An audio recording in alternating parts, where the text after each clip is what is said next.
pero todavía no tengo, no sé si estoy en el aire. Ya estás en el aire, ¿verdad? Byron. Ya no, todavía no, ahorita nos van a avisar. ¿Qué tal? Buenas tardes, buenas noches, un saludo a todas y a todas. Aquí estoy finalmente esperando a Byron, a Incómodo. Pero tenemos todavía 2 minutos, así que no pierdan la paciencia.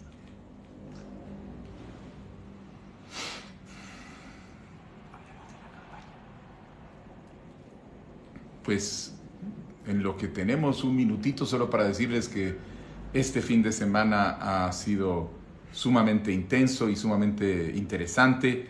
Estuvimos en Mixco el sábado recorriendo mercados, La Florida, El Milagro, Villas del Rosario, hablando con la comunidad, muy, muy interesante. Y el sábado en la mañana hicimos una caravana realmente, había como más de 50 autos voluntarios, todos por supuesto, como todo en Semilla. Y en la tarde en Palín, donde tenemos un equipo que no me cabe duda va a ganar la alcaldía. El profesor Lobo tiene un nivel de seguimiento y de credibilidad enorme. Así que ha sido muy, muy interesante, muy, muy enriquecedor y muy energizante.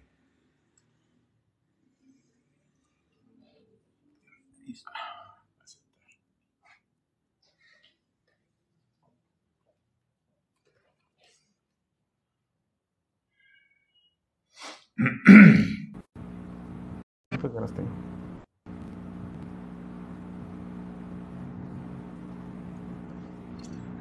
¿Qué tal, Byron? ¿Cómo estás? O Incómodo, no sé cómo quieres que te llame. Buenas tardes, ¿cómo estás? Está congelado.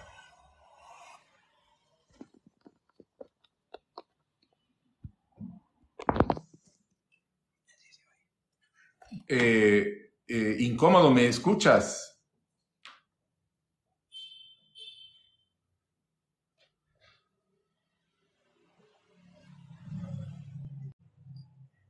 Se salió Incómodo.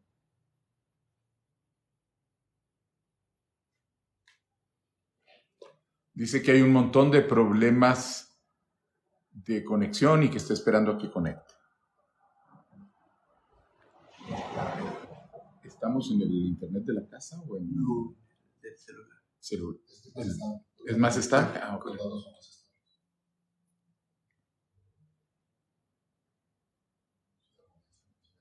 Bueno.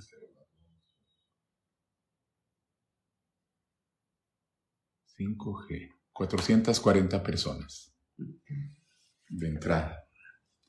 Bueno, saludos a todos y a todas. Estamos aquí esperando que lograr resolver algunos problemas de conexión, entiendo yo.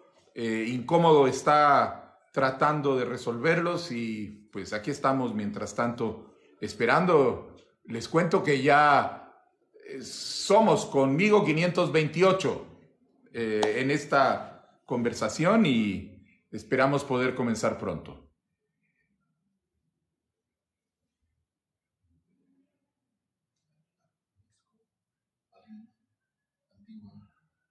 Bueno, en lo que comienza, les venía contando que realmente fue muy emocionante estar ayer en Palín, en la tarde, en la caminata por las calles del pueblo de Palín con la corporación de Arturo Lobo, de nuestro candidato a alcalde. Es un equipo Semilla sumamente fuerte.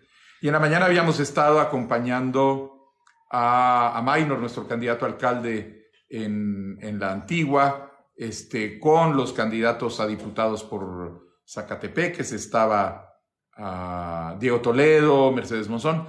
Venía, por supuesto, también Karin acompañándonos y fue una jornada sumamente exitosa. Me han preguntado que a dónde vamos a ir. Les adelanto que el próximo fin de semana participando en un foro en Los Ángeles, un foro de candidatos con la comunidad migrante. Ahora sí estamos. ¿Qué tal? ¿Cómo está? Perdone una sincera disculpa, no sé qué pasó con uno de mis dispositivos y lo tuve que cambiar. Pero creo que ahora sí ya nos escuchamos, ¿verdad? Estamos en línea. Perfecto, gracias a las personas que están conectadas desde ya estaban en el otro live. También recuerden de darle like a la pantalla para poder regresar al montón de likes que teníamos. Ya teníamos más de 20,000 likes, mire, aquí lo estábamos esperando y teníamos bastantes personas. Bienvenido, Bernardo, no sé si decirle doctor, licenciado, máster. Bernardo. Va, está bien, mucho gusto, Bernardo Arévalo. Hoy gracias por darnos su tiempo, más en un día como hoy, que aparte de ser asueto, tiene una carga un tanto histórica, ¿verdad? Y no solo históricamente política, sino también familiar. Para las personas que no conocen a Bernardo Arévalo, le doy el tiempo para que se pueda presentar. Me gustaría que nos hablara un poco sobre usted, algunos datos ahí. Le doy el espacio. Soy un guatemalteco de 64 años. Nací en el Uruguay durante el exilio de mis padres. Mi padre, Juan José Arévalo, Margarita Arévalo. Y bueno, soy un graduado de la Universidad Hebrea de Jerusalén, de ahí tengo mi primer título en Israel. Posteriormente entré a trabajar al servicio diplomático, donde me desempeñé durante 12 años en distintos grados, subiendo gradualmente y llegando a ser viceministro de Relaciones Exteriores y embajador en España. Paralelamente he tenido un desarrollo académico. Tengo un doctorado de la Universidad de Utrecht. He dirigido proyectos de investigación. Soy sociólogo de investigación en ciencias sociales en distintas instituciones. Y finalmente, a partir del 96, me dediqué a trabajar primero en Guatemala, después como jefe de la oficina en América Latina y posteriormente como director a nivel global de un esfuerzo para facilitar la creación de consensos y la reconstrucción del tejido social en sociedades que emergen de conflictos políticos. Y finalmente en el 2014 decidimos con mi esposa regresar a Guatemala, en parte porque ya los nietos empezaban a venir y queríamos sentirnos acompañados y acompañarlos, y también porque sentíamos que pues habíamos estado viviendo 10 años afuera en Europa, necesitábamos regresar y poner la experiencia que tenemos al servicio del país. Ahí fui como regresamos y hemos estado aquí desde el 14 en adelante. Como he visto yo, una infancia un tanto diferente, por así decirlo, hijo de uno de los presidentes considerados como uno de los mejores que ha tenido la historia de Guatemala, pero al mismo tiempo se crece en el exilio, si no estoy mal, Bernardo. Efectivamente. ¿Cómo es esta experiencia? Bueno, es una experiencia muy rica, muy de esa condición. Yo, como niño, viví viajando entre Chile, Venezuela, Chile, México, regresando, que eran los países donde mi padre iba a trabajar, porque Juan José Arévalo dependía de su trabajo para poder vivir, y entonces él iba a dar clases a una universidad como catedrático, o lo contrataban para algún puesto directivo o de asesoría en una institución dedicada a temas de pedagogía. El hecho es que crecí en ese entorno que para mí era el natural, acostumbrándome a adaptarme a un entorno nuevo cada vez, pero al mismo tiempo un poco adoptando una perspectiva más sobre las cosas. Es muy interesante cuando uno pasa 2 años en Chile como niño y de repente se va a México y se encuentra que las costumbres son distintas, hay distintas normas, etc. Eso uno empieza a adaptarse y luego va a otro país. Entonces, de alguna manera eso me preparó, por ejemplo, para mi carrera diplomática, porque como diplomático uno tiene que estar representando a Guatemala y a sus intereses alrededor del mundo, adaptándose a lugares distintos. Por eso también me preparó para ser sociólogo, no de casualidad. El sociólogo lo que hace es intenta entender cómo funciona la sociedad, de manera que yo creo que esa infancia en el exilio me sirvió para eso, pero además me sirvió para aproximarme mucho a mi padre, porque las familias que viven en el exilio, que viven solas, sin los parientes alrededor, sin un marco normal, tienden a cohesionarse mucho y a girar mucho en torno a sí mismas. Ya, y digamos, regresa en el 2014 en un escenario un tanto complicado para la historia también política de Guatemala. Llega el 2015 y ¿cuál es la decisión que se toma a la hora del nacimiento, digamos, del movimiento Semilla? Si nos pudiera contar un poco cómo nace el movimiento político. Claro, el movimiento Semilla originalmente, o mejor dicho, el movimiento Semilla no nació con intención de crear un partido político. Movimiento Semilla nació como un grupo de reflexión, donde un grupo de guatemaltecos y guatemaltecas nos integramos en un colectivo que lo que hacía era intentar analizar, entender el momento político, pensar formas de incidencia desde ese nivel de trabajo. Había funcionarios, académicos, periodistas, empresarios. Pero el 2015 nos llevó a la calle, como a todos los guatemaltecos, a protestar contra la corrupción, pero no fue tanto lo que pasó en el 2015, sino las elecciones, en donde termina electo ese que decía que no era ni corrupto ni ladrón y salió corregido y aumentado, y que nos hizo ver que el problema era que en el sistema político no había opciones, alternativas, opciones de gente que quisiera normal, gente decente, que no hubiera estado metida en la política, y entonces decidimos nosotros organizarnos como partido político precisamente para llevar adelante esa lucha, esa bandera contra la corrupción y por el desarrollo que tanto se le adeuda a Guatemala. Bernardo, un movimiento bastante orgánico, por así decirlo. ¿De dónde obtiene el financiamiento para funcionar? Orgánicamente, de nuestros afiliados, de los simpatizantes. Bueno, ahora, por ejemplo, para las elecciones tenemos la deuda política y que eso nos da una base fundamental para poder operar en el contexto electoral, y a partir de ahí es con el dinero propio, el dinero que nos dan algunos simpatizantes. Al final, por supuesto, nunca tenemos las sumas millonarias que pueden llegar a tener otros partidos, porque nosotros no estamos en venta, no somos el proyecto de nadie, ni estamos al mejor postor, y no nos interesa aceptar dinero cuando a cambio de ese dinero vamos a sacrificar nuestros principios, nuestras posiciones y nuestra autonomía. Así que vamos adelante con el esfuerzo propio y con lo que los simpatizantes nos quieran aportar. Un tanto complicado, digamos, competir en este escenario cuando sabemos que existen más de 10, 20 vallas en la ciudad apoyando un partido político. ¿Cómo tratan ustedes de compensar, digamos, este gigante del que estamos hablando, que sí obtiene estos millones de estos grupos, versus un movimiento, como usted lo dice, orgánico? Bueno, nosotros estamos moviéndonos mucho por medio de las redes sociales.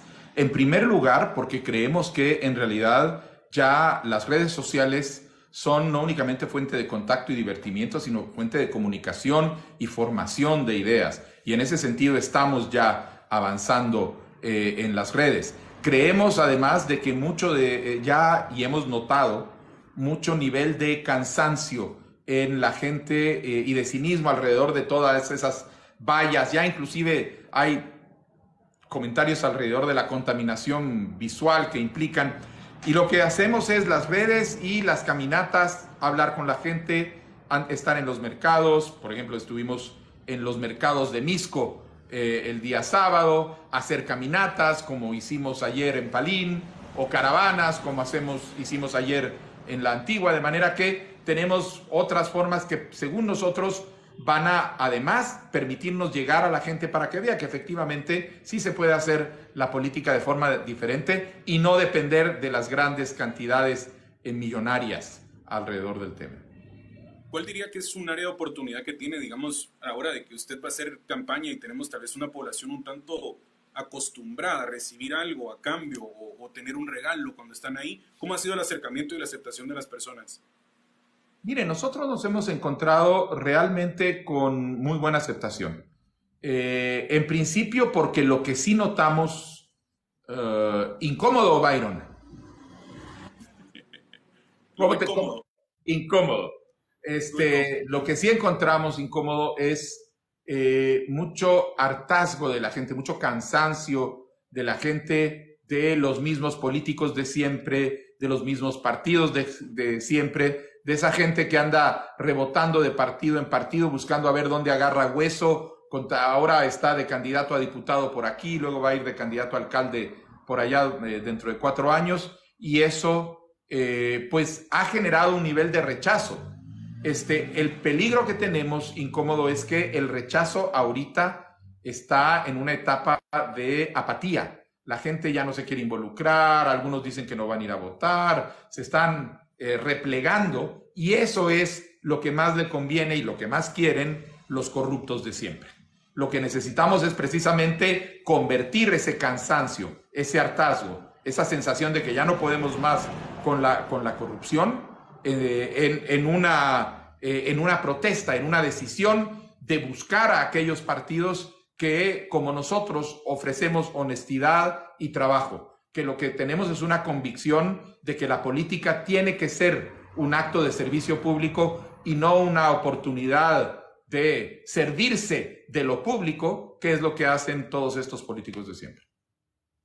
Hablando un poco sobre este actuar, digamos que nosotros podemos ver la mayor experiencia que tiene el Movimiento Semillas en el Congreso de la República.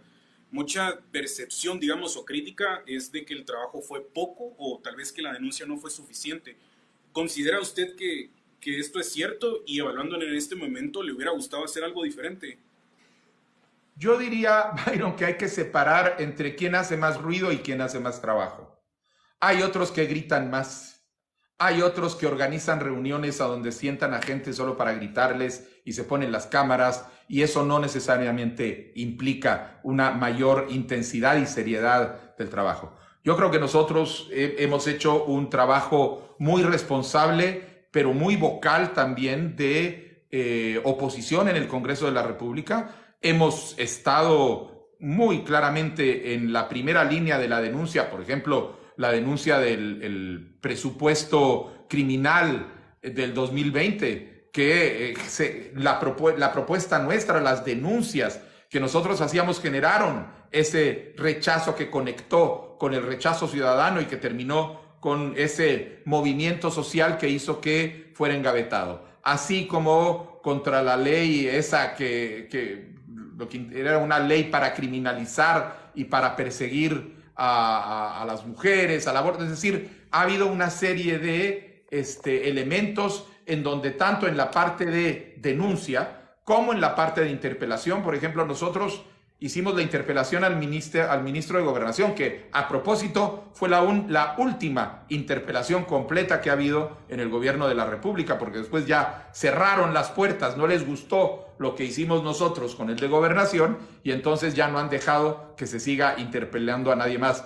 Ya trajimos a Miguelito Martínez, muy al comienzo del gobierno, a dar cuentas sobre ese centro de gobierno que era más una estructura de control mercantil de lo que después ya vimos que querían hacer y que han hecho, y que fue un elemento clave en lograr que ese centro de gobierno fuera desmontado por el descaro que implicaba. Es decir, de manera que si alguien dice si hemos estado ahí haciendo oposición, hemos estado, y la legislación que hemos puesto, pero tal vez no hemos hecho el show que hacen otros, pero hacer ruido y hacer show no es lo mismo que ser efectivos.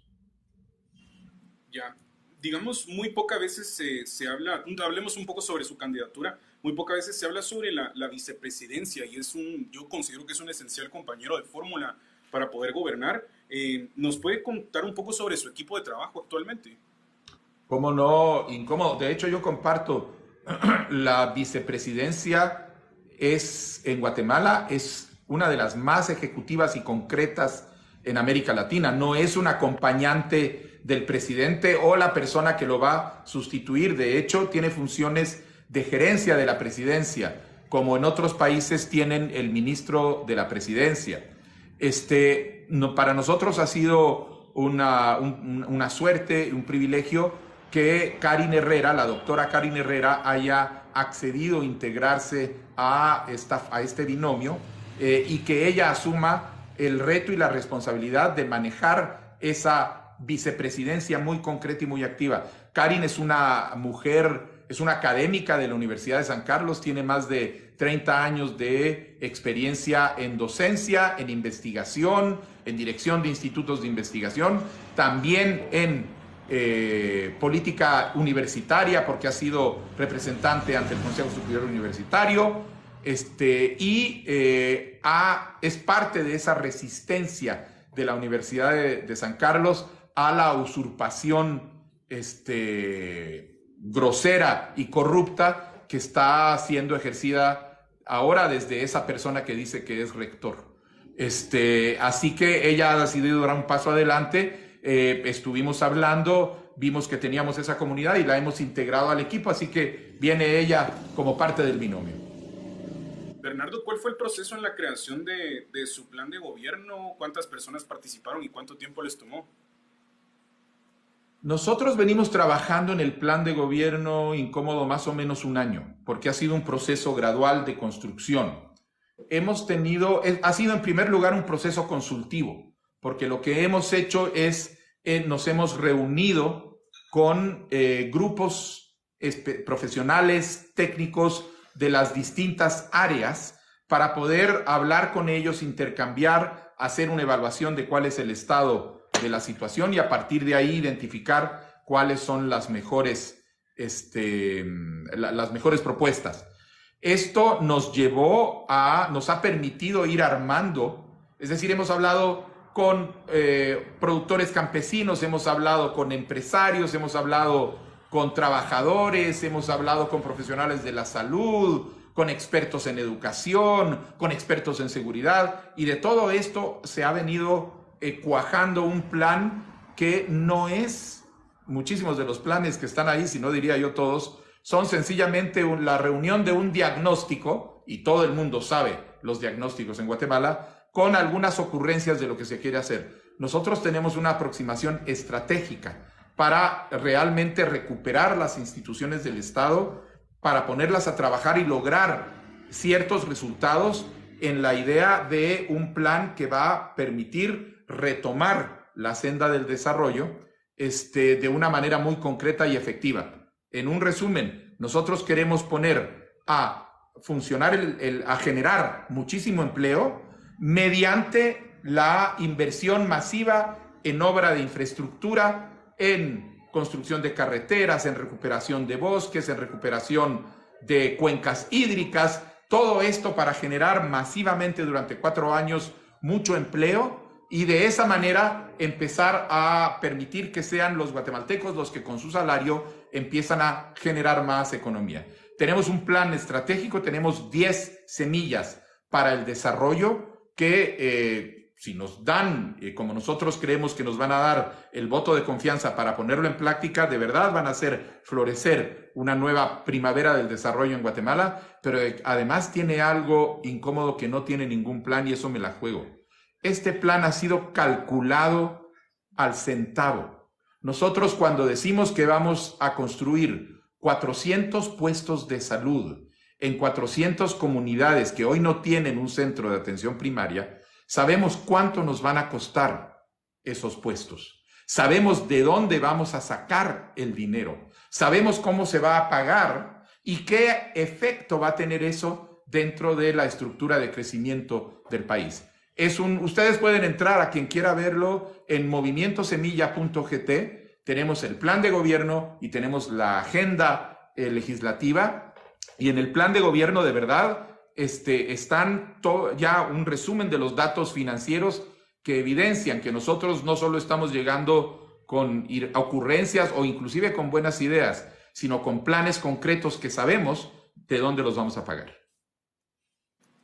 Digamos, en estas 10 semillas que menciona, me imagino que una de ellas ha de ser el monstruo gigante del que todos estamos sufriendo ahora, que es la corrupción. Y esto pues está en todos los puestos del Ejecutivo. ¿Hay algún punto específico para abordar la corrupción en las instituciones públicas? Sí, la semilla número 9, el Sistema Nacional Anticorrupción. Nosotros creemos que hay que construir un sistema nacional anticorrupción porque el problema de la corrupción es sistémico. No está solo en el Ejecutivo, está en todos los poderes del Estado y está en la sociedad. Hay también un problema cultural de tolerancia. Todo esto tiene que ser abordado en un sistema que tiene que contemplar tanto las partes de persecución judicial, que es en lo que muchas veces se pone mucha atención, pero también en las partes de reformas estructurales que es necesario hacer, como por ejemplo, realmente tener un servicio civil blindado para que deje de ser el que ocupa a los primos o sobrinas de los políticos. Y tenemos que entender que también hay elementos que tienen que ir a prevenir este tipo de actitudes. Pero lo principal incómodo es que nosotros lo que vamos a pedir es el apoyo de los guatemaltecos que más han tenido experiencia y que además han sufrido en este momento del embate de los corruptos y de la gente que persigue impunidad. Y estos son los guatemaltecos que están hoy en el exilio, jueces, fiscales, abogados, que han trabajado por la transparencia, en contra de la impunidad, en contra de la corrupción adentro del Estado, y que han sido perseguidos política y judicialmente al grado de que se han tenido que ir a refugiar a otros países, dada la crisis que tenemos. Con estos guatemaltecos y guatemaltecas que ya saben exactamente cómo se mueve este monstruo, vamos a empezar a diseñar el sistema que va a permitir empezar a recuperar el Estado para la gente decente. Bernardo, y digamos, cuando se habla sobre esta inversión que se va a hacer en puestos de salud, en carreteras, me imagino que se tiene que fomentar también la transparencia y la rendición de cuentas. ¿Los contratistas de esto van a seguir siendo los mismos contratistas del Estado? Mira, nosotros en primer lugar vamos a hacer una transformación profunda del Ministerio de Infraestructura y Obras Públicas, porque el problema que nos deja la corrupción no es únicamente el dinero que se roban, sino además atrofia las instituciones. Un ministerio que se ha dedicado en los últimos 15, 20 años a administrar la piñata de la corrupción entre gobierno central, diputados, municipalidades, con estos contratistas que tienen vínculos con todos, no puede ser la estructura a la que se le va a confiar el manejo de los fondos públicos para construir toda la obra que nosotros tenemos vista. Eso va a implicar una reestructuración y para eso vamos a dedicar mucho esfuerzo, porque no somos ingenuos de que el día que nosotros lleguemos las cosas van a empezar a funcionar como si fueran mágicas. Va a haber que dedicarle mucho esfuerzo a la reconstrucción de capacidades institucionales adentro del Estado, pero ya lo tenemos identificado y ya tenemos estrategias muy concretamente en el caso del Ministerio de Infraestructura y Vivienda. Cuando hablamos sobre esta cuestión de estrategias, me imagino que ya tiene pensado un grupo de ministros, un equipo de trabajo ya estructurado. ¿Hay algún momento o en algún plan de hacerlo o presentarlo a la población? Sí, incómodo. Lo vamos a presentar cuando entremos a segunda vuelta. Cuando entremos a segunda vuelta. Antes, sería, pues no es lo más adecuado mostrar ciertas cartas. Nosotros hoy ya tenemos un gabinete claramente identificado, en algunos lugares entre 1 y 2 personas, pero hay un equipo que está claro. Afortunadamente el movimiento Semilla no únicamente es un movimiento muy fuerte en cuadros, sino además atrae a mucho cuadro profesional, decente, capaz en todos los órdenes de la vida. Y entonces sabemos que podemos armar un gabinete de primera con lo que tenemos en casa y lo que podemos pedir de colaboración de la sociedad. Pero ese dato lo vamos a poder manejar en camino a la segunda vuelta, porque en ese momento es posible que las posibilidades se amplíen en términos de poder tener recurso y acceso a otros profesionales que en este momento pues no estamos viendo. Así que sí tenemos un gabinete. Si nos dijeran mañana vayan a gobernar, lo tenemos listo, pero no es prudente en este momento mostrar las cartas. Cuando hablamos un tanto sobre el escenario en el cual tomaría la presidencia, nosotros sabemos que actualmente hay grupos de poder bastante grandes que muy seguramente no están a favor de la ideología y de la forma de trabajar de Semilla. Tal vez nos podríamos mostrar un tanto temerosos al hecho de llegar al poder y tener que lidiar, digamos, con el CACIF, por así decirlo. ¿De qué forma el movimiento o de qué forma buscarían trabajar, digamos, o cómo se abordaría esta situación, este escenario? Mire, nosotros vamos claramente con una posición que además hacemos pública de entrada, Con el movimiento Semilla se acabó la economía de los privilegios. Se acabó ese sistema histórico donde los grandes empresarios dependen de sus conexiones políticas y de el intercambio de favores o inclusive del soborno, como hemos visto con casos como Tigo y otros, para lograr comprar las leyes que se requieren. Nosotros vamos con una visión muy clara de apoyar muy fuertemente al pequeño y al mediano empresario y a trabajar con todo empresario que quiere apostarle a una economía de la competencia, no a la economía del amiguismo, no a la economía de estos entendimientos debajo de la mesa que hacen que la mayoría de los empresarios del país tengan que enfrentar condiciones muy difíciles para salir adelante porque no tienen a nadie que los respalde, mientras que los de siempre lo que hacen es que dependen de los favores que ya tienen pactados con cualquiera. Nosotros, mientras el CACIF quiera trabajar en las nuevas reglas del juego, no va a haber ningún problema. Pero además, recordemos que ya no hay, el CACIF ya no es la única instancia que representa empresarios. Tenemos cámaras que están fuera del CACIF, cámaras que son independientes, tenemos una organización completa que ya se ha separado, así que pues van a tener que acostumbrarse a una nueva forma de trabajar que va a incluir el hecho de que ya no se les terminó esa costumbre de siempre darles un espacio dentro de las juntas directivas de cualquier institución del Estado, aunque eso fuera contradictorio y síntoma de conflicto de interés. De hecho, la bancada Semilla ya presentó una iniciativa de ley alrededor de ese tema, de manera que no estamos haciendo promesas vacías, sino que estamos actuando en consecuencia como lo que ya hemos venido haciendo como oposición en el Congreso de la República. Cuando hablamos de esto, entonces hablaríamos de una aceptación o una postura favorable ante una ley de competencias. Nosotros vamos a llevar una ley de competencias, no lo que hay ahorita puesto como iniciativa, que es un intento de darle un par de toques de maquillaje para quitarnos de encima la vergüenza de que somos el único país de América Latina, con excepción de Cuba, que no tiene una ley de competencia. Nosotros vamos a ir, la vamos a poner y va a ser una ley de competencia realmente para lograr que sean los mejores empresarios, los que con su esfuerzo, con su creatividad y con el respaldo que les pueda dar el Estado en términos de crédito e información, puedan salir adelante. Gracias. ¿Hay algún plan para mejorar o cambiar la forma en la que funciona la recaudación tributaria?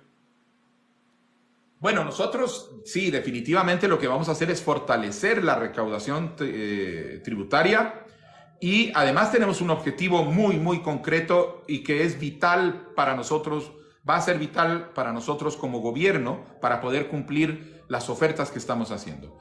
Y es que nosotros tenemos ya calculado que al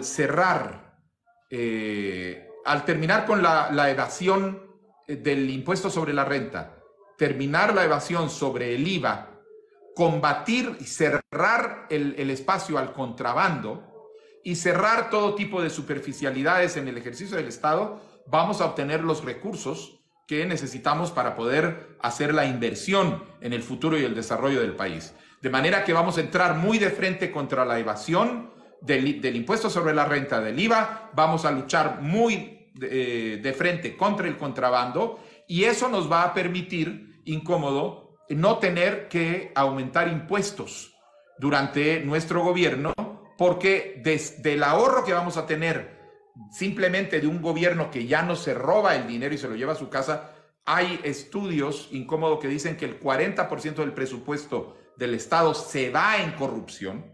Entre eso y la lucha contra la evasión y el contrabando, vamos a obtener el dinero para ponerlo a trabajar e invertir en Guatemala. Y esos son cálculos serios, incómodos, no son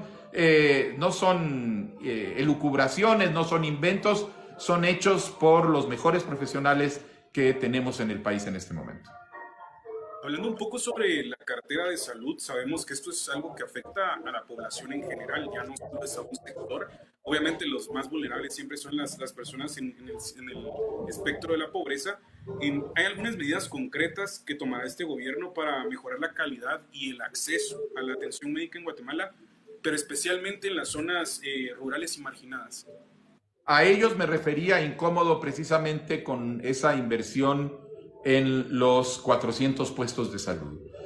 ¿Qué quiere decir 400 puestos de salud primaria nueva? Quiere decir que 400 comunidades de Guatemala que hoy están abandonadas, generalmente todas rurales, todas en zonas donde está concentrada la pobreza, ahí vamos a ir a construir estos puestos de salud para empezar a llevar la salud a los marginados y a los discriminados históricamente. Vamos a construir además 50 centros de atención permanente en ciudades intermedias para que entonces desde estos centros empiecen, que son centros donde va a haber técnicos en medicina, enfermeras, empiecen a referir con médicos especialistas que van a poder atenderlos.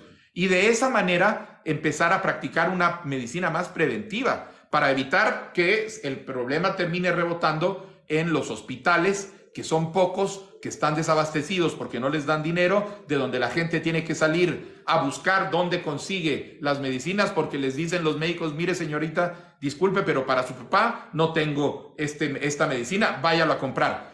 Y ahí viene el segundo punto. Bueno, nosotros vamos a construir además 2 medidas a nivel de hospitales que van a ser muy importantes. Vamos a construir el Hospital Nacional contra el Cáncer. Nuevamente, no es una oferta vacía, ya es una iniciativa que hemos puesto en el Congreso de la República. ¿Por qué? Porque el cáncer es una enfermedad terrible, no solo por el dolor que le causa a las familias de un ser afectado, sino además porque mete en problemas económicos a las familias que están dispuestas a empeñar casas, a vender terrenos, a endeudarse hasta donde ya no se puede, con tal de salvarle la vida a un ser prójimo. Vamos a crear un Hospital Nacional contra el Cáncer para que todos los guatemaltecos y guatemaltecas puedan irse a atender con la mejor calidad posible, con servicios que hoy solo están disponibles a precios altísimos en el sector privado. Entonces vamos a nosotros a dar eso desde lo público. Pero además, incómodo, no es únicamente la atención en puestos de salud o en hospitales. Viene también el problema de las medicinas, porque nosotros en Guatemala hoy, no solo que obligamos a la gente a que vaya a buscar medicinas porque en el sector público no se la dan, sino que además, por efecto de esta corrupción perversa que se ha permitido, lo que estamos haciendo es pagando medicinas que valen 200 o 300% más de lo que valen en los países inmediatamente alrededor nuestro. Yo vivía en Suiza, incómodo, y cuando venía a Guatemala tenía amigos y familiares que me hacían encargo de sus medicinas porque era más barato comprarlas en una medicina suiza, en una farmacia suiza que aquí. Bueno, eso se va a terminar porque nosotros vamos a crear una empresa pública para crear una red nacional de farmacias populares. El Estado va a ir a comprar afuera las medicinas a precio de costo con los productores y entonces las va a poder traer a Guatemala y colocarlos con un pequeño margen de ganancia para poder mantener vivo ese fondo revolvente. Es decir, no vamos a subsidiar medicinas, vamos a traerlas al precio que existen realmente ahorita en el mercado, porque no hay ninguna justificación de que en este momento estemos pagando 2 y 3 veces más que en El Salvador, en México. ¿De qué tiene sentido, incómodo? Andan por ahí ofreciendo bajarle el IVA a las medicinas. Sí, resulta que el financista de la señora Sandra Torres, que es la que anda ofreciendo eso, es el que armó todo este tinglado, todo este articulado de empresas que han vivido durante años de la salud y del dolor de los guatemaltecos. Y ahora viene a ofrecer que va a bajar el 18%. ¿Qué sentido tiene bajar el 12% del IVA? Si salimos a comprar, rompemos a esas empresas y vamos a comprar afuera las medicinas directamente, las vamos a tener a un precio muchísimo más accesible. Olvídese del 12%. Van a costar 200% menos o más. Y otra vez, no es una oferta que ahorita se nos ocurrió para las elecciones. Ya pusimos una iniciativa de ley en el Congreso de la República en este sentido. Eso de andar ofreciendo medicinas gratis también es irresponsable, porque no hay fondos para mantenerlo. Digamos, pero esto también lo ha ofrecido Edmond Mulet, ¿verdad? La medicina gratis. La medicina gratis, mire, usted, pues nosotros vamos a tener un programa de medicina gratis para cuestiones crónicas como diabetes y como hipertensión, porque esto, y la persona va a tener que registrarse en los hospitales y poder ir a hacerlo. Pero ¿qué va a pasar? Entonces, ¿las farmacias van a regalar medicina? ¿Eso es lo que va a pasar? O sea, es poco realista. Nosotros lo que estamos ofreciendo es un mecanismo concreto que funciona a partir de lo que nosotros sabemos que ya ha funcionado en términos de comprar competitivamente las medicinas en el exterior al precio que corresponde y ponerlas con mecanismos de mercado a venta en Guatemala, y eso va a tener 2 o 3 veces el precio menos. Cuando hablamos también de salud, es muy importante para mí también mencionar el IX. Es algo que no muchos le han querido meter mano, y cada vez la deuda es más grande y cada vez el beneficio también es más difícil de obtener. ¿Hay algún tipo de rescate, algún plan o alguna postura ante esto? Sí, incómodo. Además, aquí hay un tema fundamental, no únicamente como Movimiento Semilla, sino para mí personalmente, como hijo de Juan José Arévalo, porque el Instituto Guatemalteco de Seguridad Social fue creado con una visión de desarrollo histórico, en donde lo que se esperaba es que con los años fuera creciendo y desarrollándose para llegar a cubrir las necesidades del conjunto de la población guatemalteca. Hoy, la Caja Costarricense de Seguridad Social, que fue creada un par de años antes, de la de Guatemala, de hecho en Guatemala fueron técnicos costarricenses los que apoyaron a crearla, esa caja costarricense hoy cubre las necesidades de salud y las pensiones del 96% de la población de Costa Rica, mientras que en Guatemala el 17% de la población tiene acceso al IX. Esto es porque el proyecto histórico del IX se abandonó, y nada mejor que el abandono del proyecto histórico del IX con el hecho de que desde 1952 ningún gobierno pagó la parte del Estado que le correspondía como Estado. Y entonces se ha generado esa deuda multimillonaria que hoy es usada como excusa. Ay, no podemos hacer nada porque es tan grande la deuda que no se puede hacer. Mi gobierno, al día siguiente de llegar, va a pagar cada año la cuota que le corresponde por año. La deuda, vamos a ver cómo la resolvemos. Es muy grande, efectivamente, es complicado, tenemos que darle mucha reflexión, pero no puede ser usada la deuda para dejar de estar pagando año con año ese compromiso. Y con eso son más de 3,000 millones de quetzales al año. Incómodo. Con ese dinero se puede invertir en infraestructura, en mejorar el servicio, en contratar más personal, en ampliar las instalaciones. Es decir, al IX vamos a recuperarlo porque vamos a caminar gradualmente en dirección a la universalización, y nosotros esperamos que tengamos 1,5 millones de nuevos cotizantes en el IX al final de nuestros 4 años. Gracias. Y hablando un poco sobre el tema de la educación, sabemos que es un tanto complejo, que la intención de mantener este nivel educativo que tenemos puede ser incluso prioridad para muchos gobiernos para mantener la corrupción y la desigualdad. Muchas veces se habla sobre construir escuelas como, digamos, una estrategia para mejorar la educación, pero no viene acompañado de ninguna solución concreta. ¿Cuál es la estrategia entonces para mejorar la calidad de educación en Guatemala? ¿Y cómo se va a asegurar de que se invierta adecuadamente en la formación de docentes y también en la infraestructura escolar? Esa es la pregunta, es la correcta, porque el punto de partida es decir, ¿a quién le sirve este sistema educativo? Porque a los alumnos no les sirve, a los maestros no les sirve, a los padres de familia tampoco les sirve. Sin embargo, se sigue trabajando sobre la base de un sistema educativo que tiene bajísima cobertura y tiene de las peores calidades educativas del continente. Los niños van a la escuela y no aprenden, no salen con las herramientas básicas para hacerlo. De manera que lo que hay que hacer es que darle la vuelta al sistema educativo. Nosotros vamos a replantear un sistema educativo que tiene, sobre la base de una educación que tiene que ser, reconocer la naturaleza multicultural, intercultural de nuestra sociedad, y a partir de ahí establecer un sistema que resuelve en las dos direcciones. En primer lugar, resolver el problema de la calidad educativa, haciendo reformas el sistema educativo, reformas curriculares, una reflexión alrededor de por qué estamos produciendo partiendo de una evaluación, esa calidad tan mala de educación que estamos impartiendo desde las escuelas, y a partir de ahí asumiendo las tareas de formación docente, tanto de los docentes que están en este momento en funciones como de los nuevos profesores y maestros que habrá que ir contratando.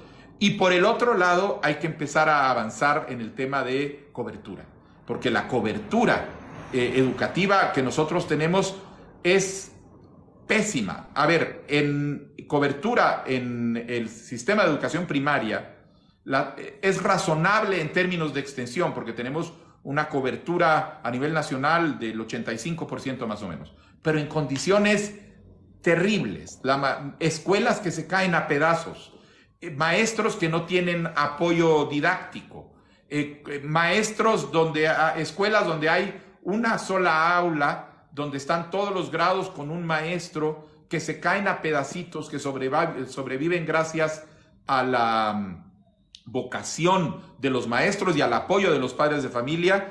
Ahí vamos a entrar con un proyecto de remozamiento y construcción de 70,000 nuevas aulas. Pero nos vamos a concentrar muy concretamente en la educación media. Solo uno de cada 4 guatemaltecos y guatemaltecas que terminan la educación primaria puede seguir estudiando en un instituto de educación media pública, porque no hay en el resto del país. Es decir, un poquito más, el 26% es la cobertura en el nivel medio. Nosotros vamos a entrar muy fuerte en esa dirección y vamos a construir 8 institutos de educación media vocacional, orientada hacia el trabajo, no hacia los trabajos del pasado, sino hacia los trabajos del futuro, hacia la tecnología, hacia el encaje con las actividades productivas, en 8 regiones del país que hoy no las tienen. Es decir, no van a estar concentrados ni en la capital, ni en Xela, ni en Chiquimula, sino que se van a ir a regiones donde no existen. Y además, como sabemos que una de las razones por las que los jóvenes no siguen estudiando muchas veces es porque en la situación de pobreza que tiene nuestro país se tienen que integrar a la economía familiar, vamos a pagar becas para que las familias dediquen a sus hijos puedan dedicarse exclusivamente a la educación. De esa manera vamos a dar un conjunto de soluciones para que el sistema educativo pueda salir adelante. Pero queremos terminar el gobierno incómodo con un gran pacto nacional por la educación, porque el problema no es solo los 4 años del gobierno de Bernardo Arévalo. El problema es las 2, 3 próximas décadas de desarrollo. Si Guatemala no le hace una apuesta sistémica al desarrollo, no vamos a poder desarrollarnos como país. Es una economía, si no se invierte en capital humano, aquí no van a venir empresas. Intel se va a Costa Rica, no porque Costa Rica tenga mejor aeropuerto, se va a Costa Rica porque Costa Rica tiene el capital humano con el que puede construir una empresa de alta tecnología. Lo mismo vamos a poder hacer aquí si invertimos, pero para eso necesitamos un gran acuerdo nacional donde maestros, el gobierno, los padres de familia, la educación privada, todos los actores interesados, nos pongamos de acuerdo y sentemos las bases de los próximos 30 años de desarrollo de la educación nacional. ¿Programas como la valija didáctica y eso va a continuar?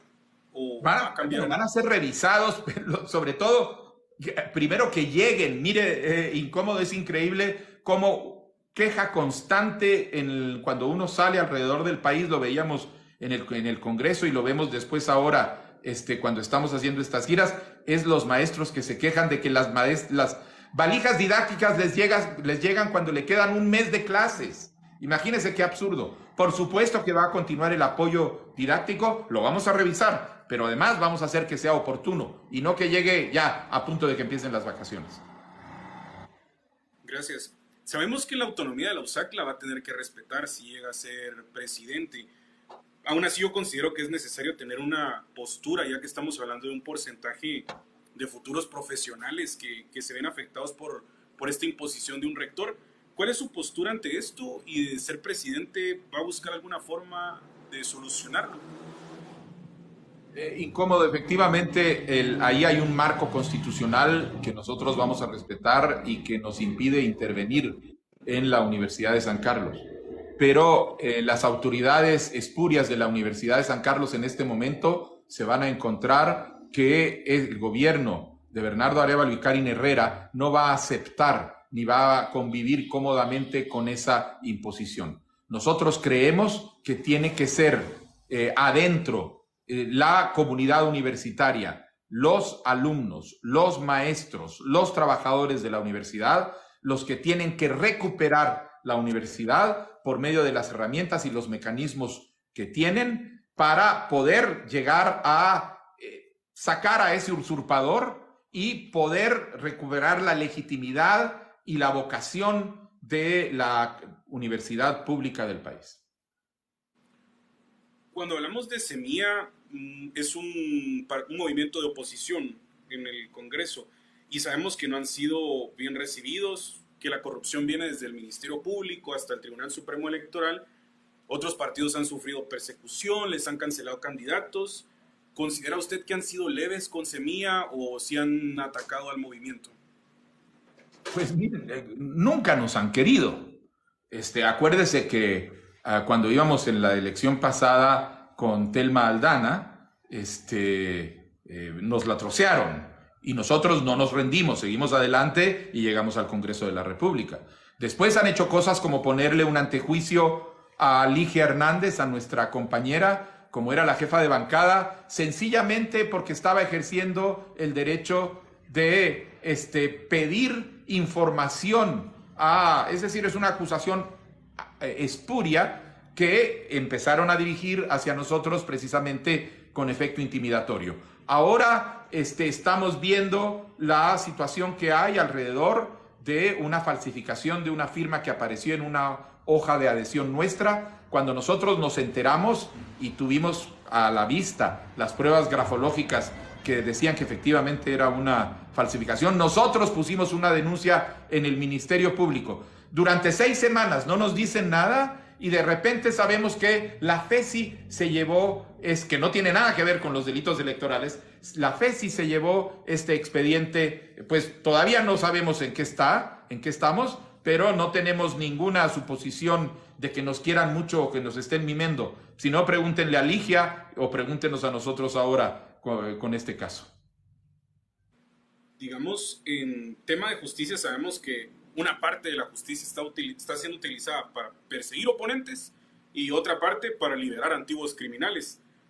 Al entrar al gobierno, digamos, estamos teniendo este escenario bastante específico que incluso puede llegar a ser difícil de solucionar. Pero ¿cuál sería el accionar correcto ante esta situación? Bueno, yo creo, Incómodo, que tal vez lo primero que hay que recordar es que parte de esta distorsión o perversión del funcionamiento del Ministerio Público se da en el contexto de un gobierno en donde es desde el Ejecutivo que salen las órdenes de instrumentalización de la justicia para efectos políticos. Eso en mi gobierno va a desaparecer de manera absoluta. El gobierno no va a intentar utilizar a la justicia y no la va a intentar instrumentalizar al Ministerio Público para cualquier fin. De la misma manera como no vamos a utilizar a la inteligencia civil para escuchar y perseguir y criminalizar a opositores, a periodistas, etcétera, que es lo que están haciendo en este momento. Nosotros vamos a ser claros, por supuesto, legalmente no podemos llegar y decirle a Gonzalo Porras, se va, pero sin ningún lugar a dudas, el día que toque cambiar al fiscal general, el gobierno de Bernardo Arévalo no le va a renovar el contrato a Consuelo Porras. Consuelo Porras y Rafael Curruchiche entonces no están en los planes de Semilla. El presidente de la República no nombra a Rafael Curruchiche, pero sí nombra al fiscal general o a la fiscal general. Ahí es donde nosotros vamos a poner a una persona que realmente defienda y promueva la justicia, que combata la impunidad y no a alguien que esté al servicio de estos grupos político-criminales que han cooptado las instituciones del Estado y las están aprovechando para comprar impunidad y conseguir más corrupción. Muchas de estas son lideradas por la Fundación contra el Terrorismo y sabemos que ustedes también han sufrido esto. ¿Cuál sería el escenario político o cuál sería, digamos, la acción que ustedes tendrían ante este grupo tan dañino, por así decirlo, a la democracia de Guatemala? Mire, ese es un grupo que tiene incidencia porque amedrenta, le mete miedo a la gente, pero sobre todo porque es parte de ese mecanismo de cooptación del Estado y que tiene en este momento al Ejecutivo y al Congreso de la República adentro de su red. En el momento en el que esto desaparezca, la Fundación contra el Terrorismo va a perder su influencia, va a perder su importancia, va a dejar de meter miedo. ¿Por qué mete miedo? Porque hoy llega, anuncia algo, dice algo y entonces ya se sabe que el Ministerio Público va a venir y va a inventar algo. O porque dicen que van a perseguir a alguien o critican a alguien y entonces el Ejecutivo corre a hacer algunas cosas. Eso se va a acabar. Y ese poder es un poder construido en el marco de esa red que está ahorita puesta en su lugar y que nosotros vamos a desbaratar. ¿Hay algún plan para que regresen los exiliados políticos o gente que incluso en este momento está en prisión? Bueno, lo que te comentaba al comienzo, incómodo sobre el hecho de que nosotros vamos a asesorarnos y vamos a traer no solo para el diseño, sino para la implementación de este Sistema Nacional de Seguridad a los guatemaltecos que hoy están en el exilio porque han sido perseguidos y criminalizados por este aparato corrupto. Ya, en los comentarios viene a surgir este comentario al momento en el que hablamos de justicia y yo lo considero un tanto válido por el referente. Como le decíamos, la CICIG es una entidad muy polémica en Guatemala. Muchos piden el regreso, otros lo ven como un proyecto fallido y otros lo usan incluso para jactarse de haber defendido la soberanía del país. Mientras tanto, en lo que pasa todo esto no hay un escenario claro para la lucha contra la corrupción. Incluso Yamatei trató de hacerlo, por ejemplo, con la Comisión Presidencial de la Transparencia. ¿Se puede garantizar transparencia desde la presidencia? Y si no, ¿cuál sería su plan para poder garantizar justicia? Una Comisión Nacional contra la Corrupción que está manejada desde el Ejecutivo, cuando el Ejecutivo es parte del problema, es absolutamente absurdo. Lo que se necesita es una Comisión Nacional autónoma, en el marco de un verdadero mandato que se decide respaldar. Claro, por supuesto, cuando son los corruptos los que dominan el sistema, eso es lo que intentan destruir. Por eso destruyeron a la CICIG. Fue un enorme error. Ya lo hemos visto en que ahora el sistema de justicia, en vez de procurar justicia, lo que procura es impunidad y facilita la corrupción. Pero de manera que lo que necesitamos es una Comisión Nacional autónoma, fuerte, construida sobre la base de la experiencia de lo positivo que aprendimos con la CICIG y con los jueces, abogados, fiscales que fueron parte y que fueron capacitados por esa institución. Digamos, sabemos que... ¿Qué piensa usted de los candidatos entonces que hablan de la CICIG como algo negativo? Bueno, que son parte del sistema. Si yo fuera parte del sistema, si yo soy parte de los mismos de siempre, si yo soy parte de un partido político que está interesado en que mantenga este mecanismo de cooptación corrupta para facilitar el enriquecimiento ilícito, o que estoy siendo acompañado o haciéndome acompañar de este tipo de personajes, ¿cómo no voy a estar en contra de la CICIG? Por supuesto que es lógico para ellos. Ahora, la gente tiene que entender, quien está diciendo eso es precisamente porque está interesado en que la corrupción siga. Algo un poco polémico también a la hora de hablar sobre la CICIG y está surgiendo bastante en los comentarios, ya que les estoy poniendo atención, es la Agenda 2030. Parece que mucha gente está un tanto escéptica, un tanto en contra, otros un tanto a favor. ¿Cuál es su postura? Y si pudiera darnos un poco de contexto sobre cómo la percibe usted. A ver, incómodo. Ya me han hecho esa pregunta. Yo les digo algo, miren, lo primero es a quienes opinan sobre la Agenda 2030, por favor, vayan a leer la Agenda 2030. Cuando yo he hecho la consulta, resulta que el 98% de los que dicen que están preocupados por la Agenda 2030 nunca han empezado a hojearla y a verla. Vayan y léanla, porque además es un documento que está en internet, se puede bajar en cualquier momento. La Agenda 2030 es la agenda del desarrollo. Es la agenda que los países de todos los gobiernos del mundo acordaron para dar seguimiento a los objetivos del milenio, que eran los objetivos que iban orientando las metas del desarrollo antes de llegar al año 2000. Se replantearon, se reformularon y tienen toda una serie de objetivos. Son, si mal no recuerdo, 18, 19 en este momento metas que son sobre cómo evitar que haya niños con hambre, cómo vamos a garantizar que haya agua potable en las casas, cómo vamos a evitar que continúe la desertificación, cómo vamos a evitar que haya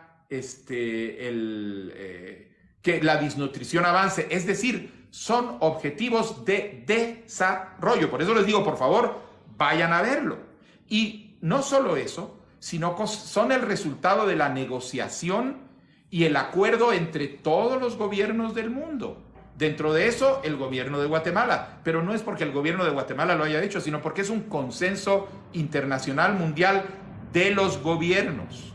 Porque lo único que hace es genera un esfuerzo concertado, facilita un esfuerzo concertado que permite aprender de las experiencias de otros países para poder ir avanzando. Y luego, cada país toma de estos objetivos que son globales e internacionales, adapta cuáles son los propios, los que necesita para su desarrollo a partir de donde está. Hay países en donde los objetivos de combatir la desertificación no les interesa, pero les interesa mucho los objetivos de garantizar la educación. Es decir, eso ya es un tema.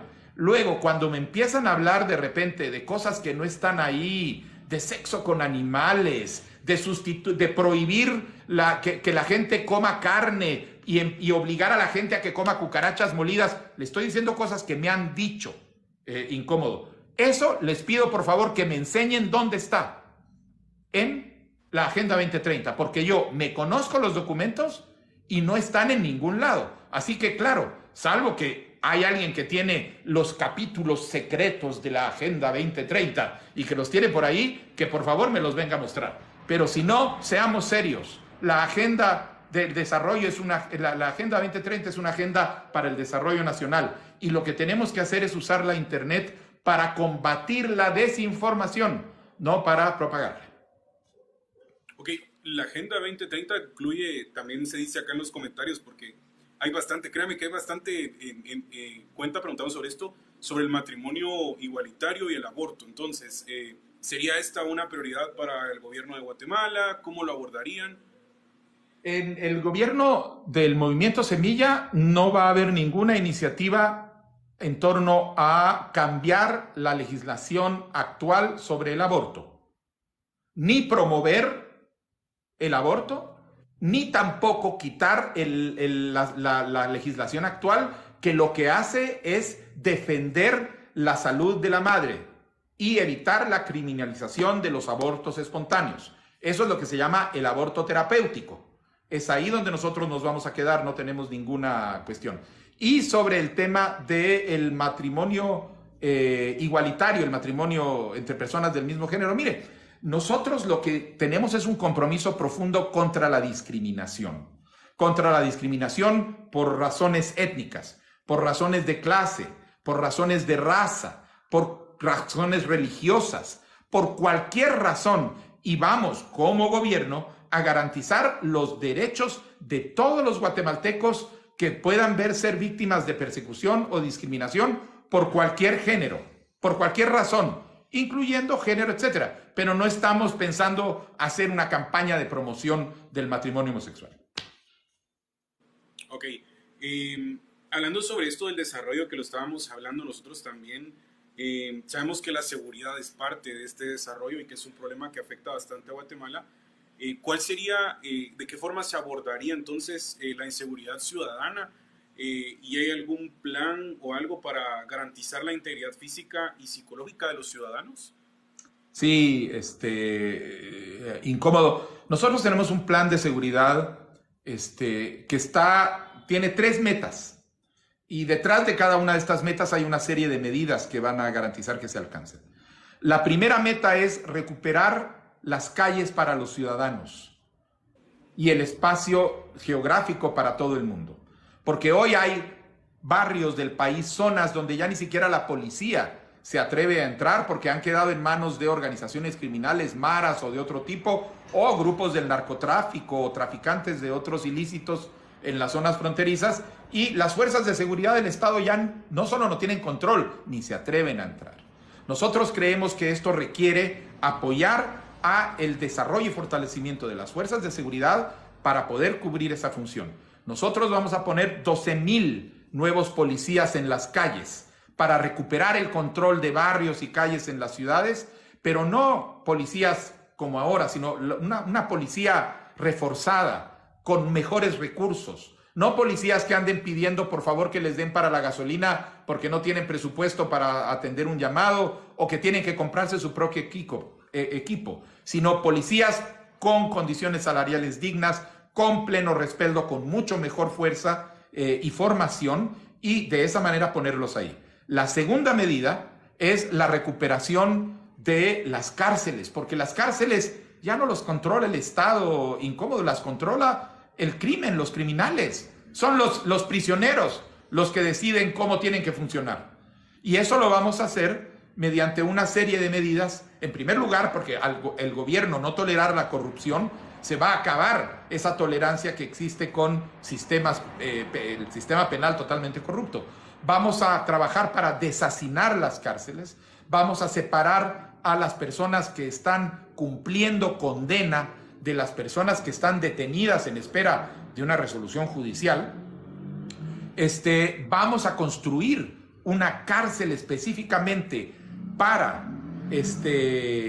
criminales peligrosos, extorsionistas, secuestradores, asesinos, todo tipo de persona culpable por este tipo de delitos.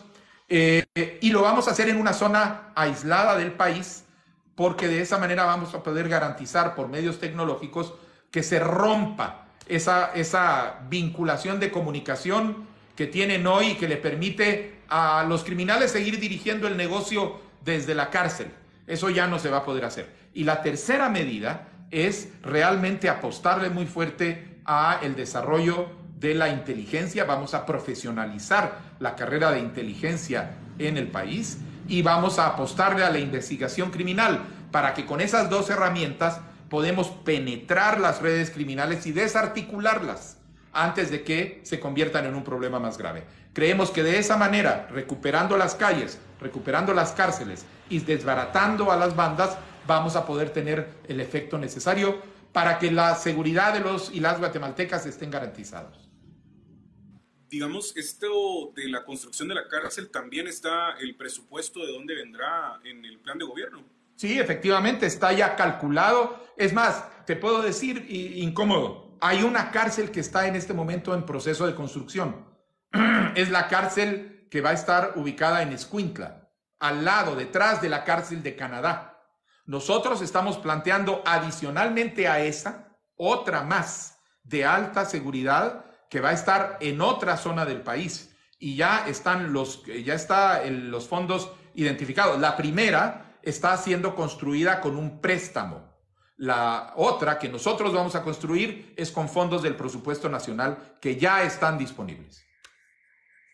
Cuando hablamos sobre esto, la construcción de una nueva cárcel de máxima seguridad, muchas personas también hablan sobre el plan Bukele como una solución al problema de las pandillas. ¿Cómo lo evalúa usted y considera que sería posible en Guatemala? Y de no serlo, ¿de qué forma entonces podríamos abordar el problema de las maras? Con el crimen y con las maras en particular, incómodo, lo que sucede es que el problema de las maras tiene una conducta distinta en cada uno de los 3 países afectados. Las maras en El Salvador son un fenómeno distinto, un fenómeno criminal distinto que en Honduras y distinto que en Guatemala. De manera que no tiene ningún sentido tratar de copiar las fórmulas porque el problema es diferente. En el caso de Guatemala, en El Salvador, el problema de las maras estaba prácticamente ya desbordado dentro del conjunto de la geografía nacional salvadoreña y muy penetrado dentro de la sociedad. Nosotros tenemos un problema que está mucho más localizado, tiene una geografía específica que es más fácil atender por medio de estos mecanismos.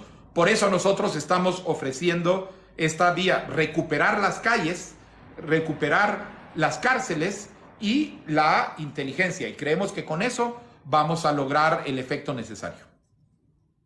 ¿Cuál sería el involucramiento del ejército de Guatemala en alguno de estos planes o qué pasaría entonces con el ejército? Mire, el ejército es una institución que tiene funciones muy claramente diseñadas alrededor de la defensa nacional. Esto quiere decir la preparación para la defensa de una amenaza militar, cualquiera que sea su orden, o las funciones que le corresponden para garantizar la soberanía territorial de nuestro país.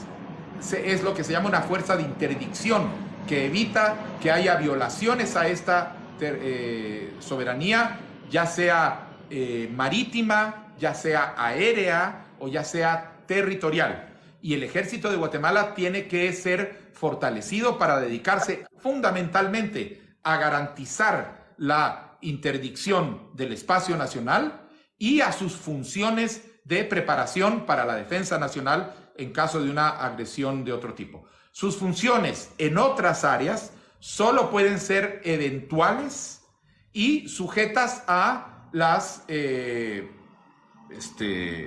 coordinaciones que están a cargo de otra institución. Si ponemos a los militares a sembrar arbolitos, a cuidar ríos, a llevar alimentos, lo que estamos haciendo es distrayéndolos de las funciones de seguridad nacional que tienen, que son importantes y que tienen que cumplir para evitar que el crimen penetre por aire, mar y tierra. Ya. Sabemos que este ofrecimiento podría ser un tanto populista porque ya se ha realizado en varias ocasiones, pero ¿hay algún plan que tenga para cambiar la estructura de su puesto como gobernante, como sueldos, dietas? A ver, el salario, no hay ninguna justificación para que uno de los países con mayor pobreza en América Latina, con uno de los menores salarios básicos, tenga un salario presidencial que es el mayor de todo el continente. No hay ninguna justificación. Eso va a ser corregido de manera inmediata y efectiva. Vamos a ajustarlo hay cierta representatividad en el cargo, pero no a niveles que parezca que nosotros tuviéramos la economía noruega o suiza para pagar ese salario. El caso de las SAAS es distinto. La SAAS es una institución que se creó a partir de los acuerdos de paz porque lo que se necesitaba era sustituir el control que ejercía el ejército por medio del Estado Mayor Presidencial de la seguridad del presidente, creándole una jaulita de oro. Y para eso se creó una institución civil que no está al mando del ejército, para garantizar la seguridad del presidente, es decir, el ejército a sus funciones. Y aquí se creó un cuerpo específico. Eso es lo que hay que hacer. Lo que pasa es que, como los presidentes han desvirtuado la función presidencial, han desvirtuado también a las SAAS, y en vez de ser la institución responsable de garantizar la seguridad del entorno político presidencial, es proveedora de privilegios y se los ha visto ahí andar comprando anteojos de no sé cuántos miles de quetzales y garantizando camarones jumbo. Eso se va a acabar. Pero si no tenemos una institución civil a cargo de la seguridad presidencial, la va a tomar el ejército. Y ya hemos visto que en la historia del país no es bueno ni para el ejército ni para la democracia que el ejército se haga cargo de esas funciones. Ya, solo para volver a recapitular entonces, el sueldo del Ejecutivo, del Legislativo. El sueldo presidencial va a caer de una manera muy clara, y vamos a revisar, por supuesto, la escala salarial, que es un relajo en este país. Mire, nosotros creemos también que hay que entrar a regular todo el sistema de dietas que se están dando en distintas instituciones y que es el desarrollo de un crecimiento anárquico. Entonces vamos a ver eso también para que no exista esa situación en donde haya instituciones donde el salario que se da es relativamente razonable, pero las dietas que se dan son absolutamente absurdas. Por supuesto, seremos respetuosos de la autonomía municipal, pero al final lo más importante es el ejemplo. Así que nosotros, el sueldo presidencial y el sueldo vicepresidencial van a ser reducidos a la escala que les corresponde. Y ya lo hemos hecho nosotros. La bancada Semilla en el Congreso de la República ya, por ejemplo, renunció a el seguro médico que estaban dando en la bancada, que no corresponde.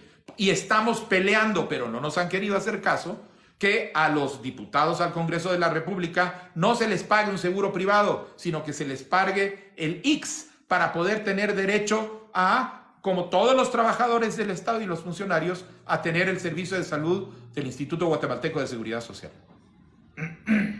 Gracias, Bernardo. Concluyendo con esta dinámica de preguntas, porque me gustaría pasar a otra. Esta pregunta va en dos partes. Uno es política para las comunidades indígenas en Guatemala y otra, la minería que tanto les afecta. Entonces, estas dos aristas me gustaría que pudiéramos discutir sobre su postura y sobre su plan. Bueno, mira, a ver, ya temas del diagnóstico que todos sabemos, pero al final el sistema de discriminación histórica y estructural que existe en nuestro país se refleja en el hecho de que la pobreza extrema, el subdesarrollo, la desnutrición afecta más y principalmente a las comunidades indígenas de nuestro país, porque las zonas donde habitan son zonas abandonadas por el Estado, es a donde no llegan las carreteras, es a donde no llega la educación, es a donde no llega la salud, de manera que nosotros vamos a tener, no únicamente en términos de principio, y por ejemplo te puedo decir que nosotros ya tenemos calculado que nuestra inversión pública en inversión y gasto va a llegar más, va a beneficiar más a las poblaciones indígenas que a las no indígenas. Alrededor estoy recordándome del dato exacto, pero creo que es un 54% más va a ir dirigido hacia esas zonas indígenas que a las zonas no indígenas. Hoy es, por supuesto, muchísimo menos, es como el 20% que va dirigido hacia ahí, porque todo se concentra en los centros urbanos y en las capitales. Una medida muy concreta, incómodo para darte un ejemplo. Nosotros tenemos un plan para construir infraestructura, es lo que llamamos carreteras secundarias, que van a conectar microrregiones productivas en el Altiplano Occidental, en las Verapaces y en el Corredor Seco. 1,820 kilómetros de carreteras secundarias. Estas carreteras lo que van a hacer es van a permitir conectar e interconectar y permitir que entre el desarrollo y salgan los productos a poblaciones que hoy están totalmente aisladas. Poblaciones que hoy fundamentalmente se dedican a agricultura de subsistencia porque no hay ni vías de comunicación ni ningún tipo de apoyo para orientarlos y darles las herramientas y el crédito para poder convertirse en agricultores comerciales. Esta inversión va a ser hecha específicamente en esas áreas rurales que son fundamentalmente poblaciones indígenas. Y lo vamos a hacer abriendo las carreteras, al mismo tiempo llevando los puestos de salud de estos 400 que hablábamos, colocando las clínicas de atención permanente dentro de ese entorno en un sitio central, y además reconvirtiendo el Ministerio de Agricultura para que dé la extensión necesaria para informar a estas poblaciones sobre qué tipo de cultivos son viables y cómo hacerlos mejor, pero además teniendo un programa de crédito para que no con las tasas comerciales de la banca privada, sino con créditos colocados desde el Crédito Hipotecario Nacional, que es la banca del Estado, va a poder reducir las tasas para poder hacer créditos que sean fáciles de obtener y fáciles de pagar. Toda esta serie de medidas es el ejemplo de lo que nosotros queremos hacer con el desarrollo.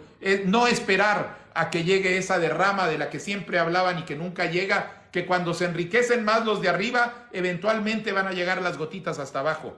Nosotros vamos a llevar la inversión directamente a las comunidades más pobres y desde ahí, a través del trabajo de la gente y de la productividad de la gente, porque el guatemalteco lo que quiere es que lo dejen producir y trabajar, a través de ahí vamos a generar el desarrollo. Muchas gracias. ¿Y el tema de la minería? Bueno, nosotros, y otra vez, este es un tema que ya hemos planteado en el Congreso de la República. Nosotros, la bancada Semilla ya planteó una iniciativa de ley donde lo que estamos pidiendo es una moratoria a la minería metálica, que no se extiendan nuevas licencias, que no se renueven licencias existentes para permitir que haya un proceso de reflexión a nivel nacional sobre los costos y beneficios que tiene esta actividad para el país. Nosotros creemos que es necesario que, por ejemplo, nosotros hagamos una evaluación de cuánto contribuye la minería a el Producto Interno Bruto del país, que creo que es alrededor del 2%. ¿Y qué papel tiene en la conflictividad de generación de conflictividad social? Que es enorme. Tenemos que entender, primero, si queremos minería, en términos de los daños ecológicos que puede causar, la conflictividad social que genera, o si preferimos, como otros países ya lo han hecho, decidir que mejor no nos orientamos hacia la minería porque no tienen el impacto que nosotros necesitamos y podemos dedicar esa naturaleza a otros temas que nos van a dar más réditos, como por ejemplo turismo. De manera que nosotros vamos a impulsar una moratoria y generar un diálogo para hacer analizar, ¿queremos sí o no, nos conviene sí o no la minería? Y en caso de que sí, ¿en qué condiciones? Porque tampoco se trata de entregarles el patrimonio nacional a unos rusos que vienen a dejar aquí alfombritas mágicas que solo benefician a algunos niditos de amor. Muchas gracias, Bernardo. Yo considero que una de las habilidades que más tiene aparentemente es el análisis ante esto. Entonces me gustaría si pudiéramos jugar una dinámica un poco rápida, ya que no tenemos mucho tiempo. Pero me gustaría más que propuestas, un análisis, ¿verdad? De cómo lo ve, cómo lo analiza, cómo lo abordaría. Y entonces le voy a ir dando diferentes escenarios y vamos a ir viendo qué sale. Pero me gustaría hablar un poquito sobre la alianza entre partidos. Bueno, la alianza entre partidos tiene que ser siempre hecha sobre la base de principios y objetivos. Y tiene dos niveles, el nivel estratégico y el nivel coyuntural. Nunca tiene que ser hecha sobre la base de el cálculo y el negocio, porque si no, uno termina haciéndose socio de cualquier tipo de cuestiones. Es inviable. Uno no puede decir, yo quiero combatir la corrupción, pero estar dispuesto a irse con corruptos, a subirse al carro de corruptos, a atraer a gente corrupta a nivel local, porque eso no funciona. Ok, y cuando hablamos también sobre la migración en Guatemala. La migración es uno de los ejemplos más críticos del fracaso del Estado guatemalteco y el abandono del Estado guatemalteco, porque los guatemaltecos que emigran a México, a Estados Unidos, a Canadá, a cualquier lado, 1 de cada 5 guatemaltecos vivos hoy o guatemaltecas vivas hoy, tienen que irse porque este país no les ofrece un futuro. No solo eso, es esa migración la que mantiene la economía, porque hoy, en este año, ha sido más lo que envían los guatemaltecos y las guatemaltecas en el exterior que lo que se genera por toda la industria nacional, por todo el turismo que llega y por todas las inversiones extranjeras. De manera que lo que tenemos que hacer es entender que no únicamente hay que resolver el problema de la migración como un problema de desarrollo, llevando el desarrollo muy concretamente a las regiones que hoy son zonas de expulsión del país, sino además tenemos que transformar la relación que tenemos hoy como Estado con esa diáspora guatemalteca, con esos guatemaltecos que viven afuera, que hoy mantienen al país, para lograr que tengan una participación acorde al papel que ya están jugando en la economía.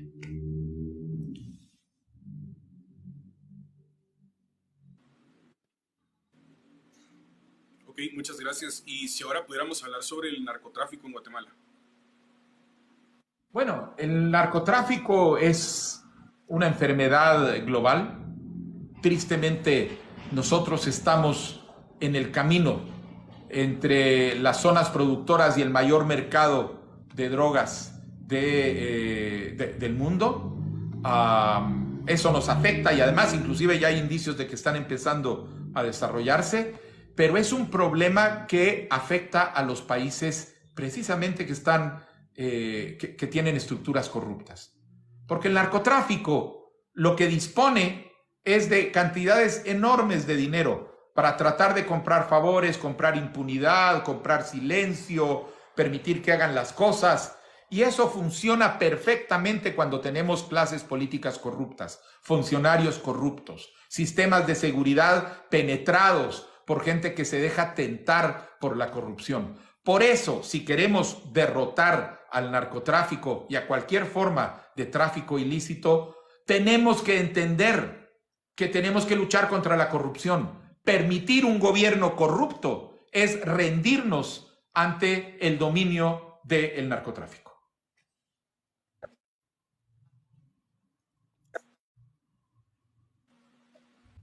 Ok, gracias, Bernardo. ¿Bitcoin o criptomoneda? Bueno, ya hemos visto que el problema de la criptomoneda es que es bastante especulativo y que como apuesta, pues puede ser interesante, pero uno no apuesta con los bienes del país. De manera que para nosotros la criptomoneda es algo que vamos a estar observando, pero nosotros no vamos a entrar a esa ruleta rusa, porque ya hemos visto que hay quienes pierden con ese tipo de cuestiones. Ok, el problema del tráfico, del tránsito en Guatemala. Otra vez, una demostración de la falta de inversión en infraestructura, no solo en la ciudad de Guatemala, sino en todo el país, en Suchitepeques, en Quetzaltenango. Hay un abandono del Estado que ha generado que no se haga construcción de infraestructura. Nosotros a eso, primero, nosotros vamos a construir 1,820 de carreteras secundarias y vamos a construir 500 kilómetros de carreteras primarias nuevas. Mucho de eso va a ser destinado a atender esos sitios en donde necesitamos cinturones periféricos o ese tipo de libramientos. Por supuesto, no libramientos a la Tortrix como el que nos dejó Jimmy Morales, que a saber a dónde se fue todo ese dinero, pero necesitamos hacer eso. Pero además vamos a tener una apuesta muy concreta para construir el metro de la ciudad de Guatemala. No es un tema municipal, porque la inversión en un metro no puede, en términos de costo, no puede ser abordada exclusivamente desde una municipalidad. En primer lugar, tiene que ser un tema metropolitano. Implica una colaboración y cooperación entre municipalidades, cosa que al unionismo nunca quiso aceptar. Segundo, implica no entrarle a obras de maquillaje, que es en lo que el unionismo se ha venido dedicando en los últimos 20 años.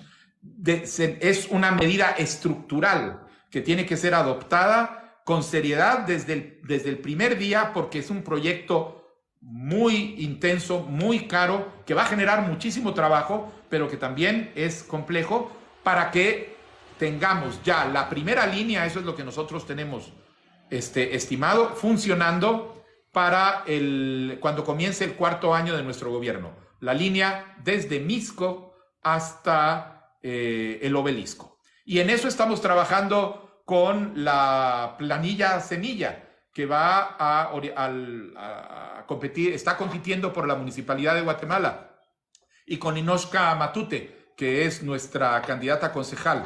Y estamos viendo no únicamente el metro, evidentemente el metro por sí solito no va a resolver el problema, es el eje central de un sistema multimodal donde va a tener otra serie de soluciones para ir extendiéndose por sistema de radio en toda la ciudad. Ok, ahora me gustaría que habláramos un poco sobre los otros candidatos políticos y saber qué visión tiene usted sobre ellos. ¿Podríamos empezar tal vez por Suri Ríos?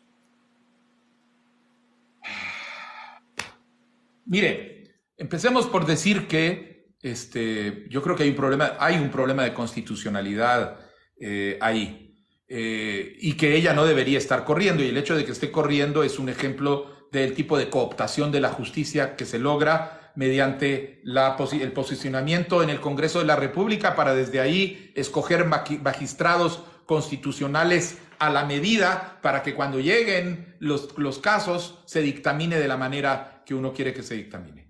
Pero bueno, es una candidatura de la impunidad, hay que ver quiénes son los que están alrededor de ella. Hablábamos de la Fundación contra el Terrorismo, pero si parecen que son parte del mismo, solo falta que la Fundación contra el Terrorismo salga con la banderita de valor, de manera que no nos engañemos, ya sabemos lo que está en juego. Ok, Sandra Torres. Bueno, digamos, Suri la candidata de la impunidad, Sandra es la candidata de la corrupción. Yo creo que no es necesario dedicarse a explicitar. Recordemos los audios que todos hemos escuchado, donde ella discutía con Gustavo Alejos las donaciones de 40 millones para la campaña que iban a obtener del empresario tal o cual, etcétera. ¿Eso es lo que queremos? ¿Eso es lo que este país se merece? ¿Eso es lo que necesitamos? Si le apostamos por ahí, por supuesto que vamos a tener otra vez esta estructura de la corrupción durante mucho tiempo. Carlos Pineda. Jimmy Morales II. Es decir, ¿de dónde viene la popularidad de Carlos Pineda? De un guatemalteco desesperado, cansado, harto de los políticos corruptos de siempre. Y que entonces de repente empieza a ver y encuentra a alguien que dice que no, yo soy distinto, yo no soy de ellos, y además hace muchos chistes y dice todo, pero con muchas sombras de fondo, tiene muchas cosas que explicar, que además se niega a explicar porque no controla su carácter y entonces explota por todas partes. No creo que sea una persona confiable. Nos exponemos a tener un Jimmy Morales II. Al final todo el mundo vota por el que dice que es outsider y termina totalmente entregado al sistema. Además, recordemos, Pineda pasó por la UCN, es el que le estaba organizando el partido a Valdizón y está con Prosperidad Ciudadana, que es una recolección de personajes turbios y sospechosos de todo tipo. Uno no se sube, uno no pide jalón para ir a salvar al país de la corrupción subiéndose a un taxi manejado y lleno de mafiosos. Punto. Ahora, Jimmy Morales como candidato a diputado y como expresidente. Mire, Jimmy Morales como presidente fue una expresión del deterioro patético del sistema político guatemalteco. Que alguien con esas características haya podido llegar al poder y haya ejercido el poder es realmente síntoma que como país estamos muy mal.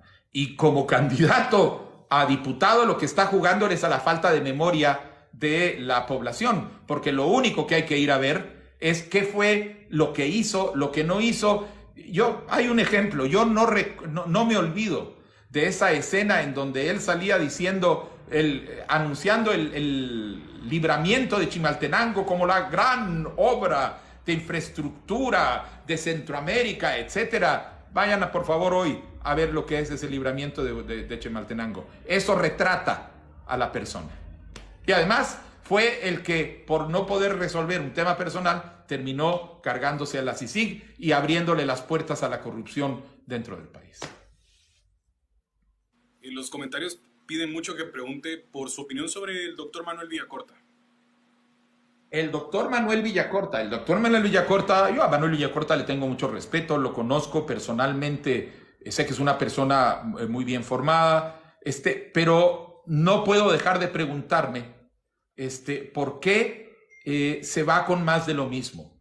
Porque al final Voz es una reedición de la UNE, es un partido hecho de los rejuntes de la UNE que toma la estructura clientelar de la UNE para articularse con gente que ha participado en la firma del Pacto de Corruptos, cuyos nombres salen mencionados en las confesiones de gente de Odebrecht, etcétera, que tienen una estructura de nepotismo, y que ahora empiezan a intentar a ver cómo justifican, no, hay que darle la oportunidad a los parientes, porque a lo mejor los parientes, por favor, es nepotismo, que es una forma de corrupción. De manera que la pregunta es, ¿cómo puede alguien con esa claridad que tenía en algún momento irse por ahí? Pero la verdad es que también él ya estaba en plática con nosotros, y al final de nosotros, con el partido Nosotros, con el partido Nosotros ya prácticamente había aceptado,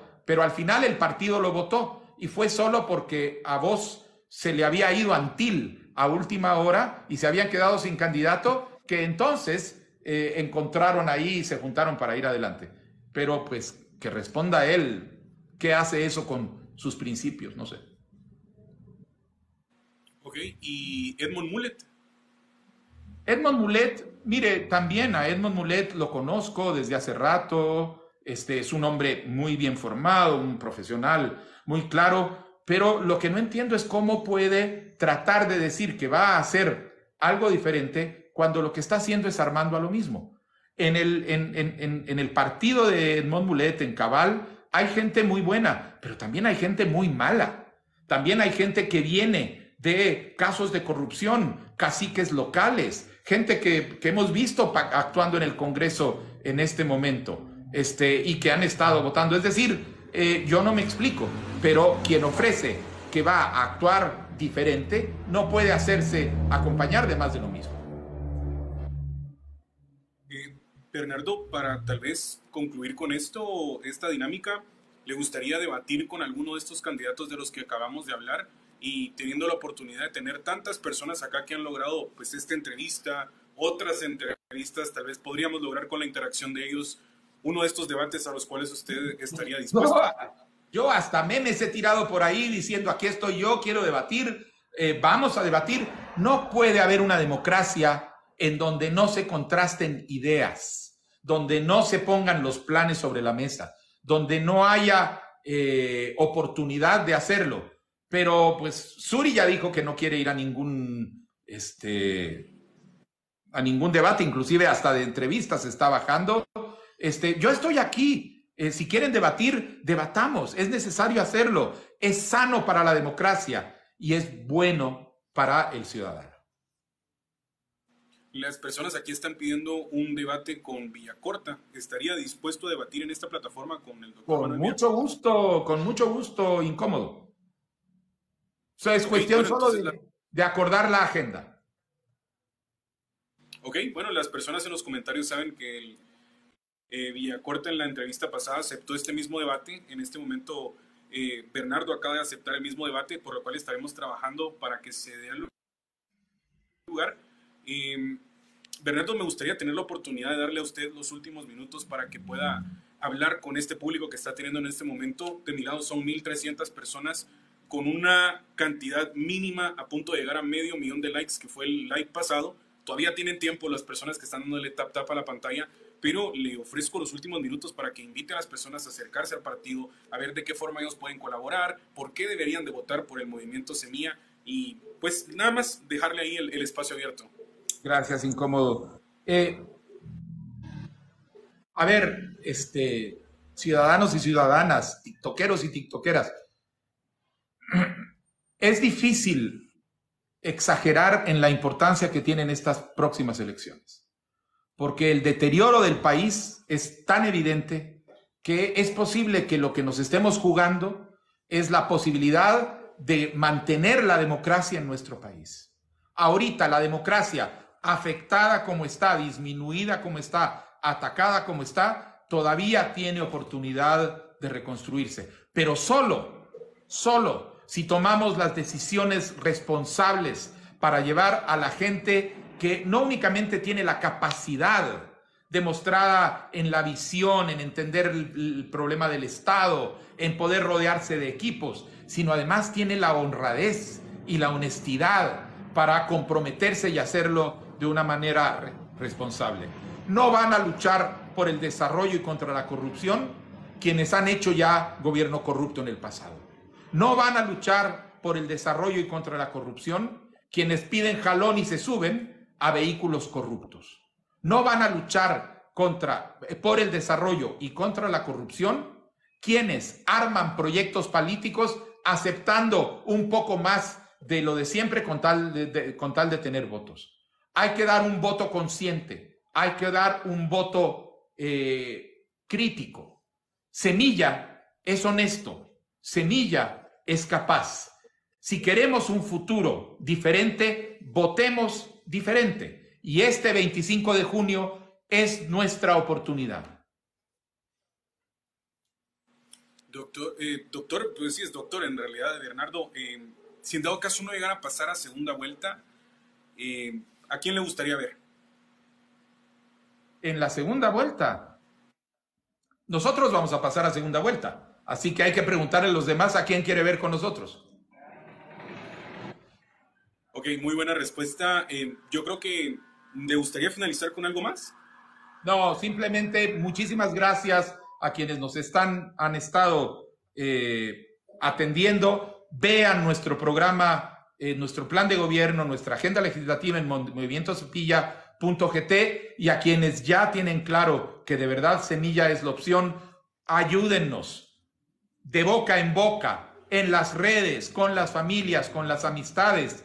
No dejemos que ganen los que tienen más dinero para publicidad. Hagamos un voto de conciencia y movilicemos a los ciudadanos apáticos. Bueno, Bernardo, más que agradecido por haber aceptado en este espacio. Sabemos que no muchos a veces aceptan. Yo estoy muy feliz. Para mí el logro es ver todo esto lleno de personas apoyándolo, por lo cual también ver muchas personas de NetCenter enojadas acá. Creo que logramos el propósito, que era que las personas lo pudieran conocer y conocer sus propuestas. Nada más agradecerle y, pues, como le he dicho a todos los otros candidatos, desearle lo mayor de los éxitos y que de verdad ese trabajo sea para mejorar el país, ya que esa es la prioridad de todos nosotros. Muchas gracias, Byron, y para un siempre incómodo, un siempre dispuesto. Cuando quieras, aquí estoy. Muchas gracias. Entonces, Bernardo, coordinamos entonces los debates y nada más que agradecerle por su tiempo y que pase una feliz noche. De acuerdo.